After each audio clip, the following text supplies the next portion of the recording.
Hi guys, one more short video. ఈ video వచ్చేసి మనం వెయిట్ లాస్ అవ్వడానికి బ్రేక్ఫాస్ట్లో ఈజీగా ఇలా సాలెడ్ చేసుకోవచ్చు, వెజ్జెస్ యూస్ చేసుకుని. ఇప్పుడు క్యాప్సికమ్ తీసుకోండి, గ్రీన్ కూడా పెట్టుకోండి better, and carrot, 1 table spoon of ghee, baby corn, mushrooms, వీటన్నిటితో నేను ఇప్పుడు బ్రేక్ఫాస్ట్లోకి సాలెడ్ ప్రిపేర్ చేస్తాను. వితిన్ 5 minutesలో మనకి రెసిపీ అయితే అయిపోతుంది.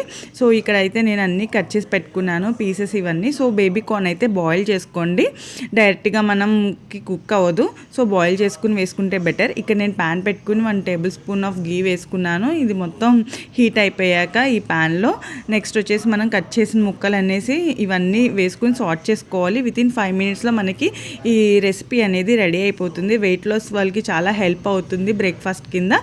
అండ్ ఇదైతే అయిపోయాక నెక్స్ట్ మనం walnut seeds, pumpkin seeds, sunflower seeds, ఇదైతే వాల్నట్ పౌడర్ స్ప్రింకిల్ చేసుకోండి, అలాగే పెప్పర్ పౌడర్ స్ప్రింకిల్ చేసుకోండి. సో ఫైనల్లీ రెసిపీ అయితే ready. So please subscribe for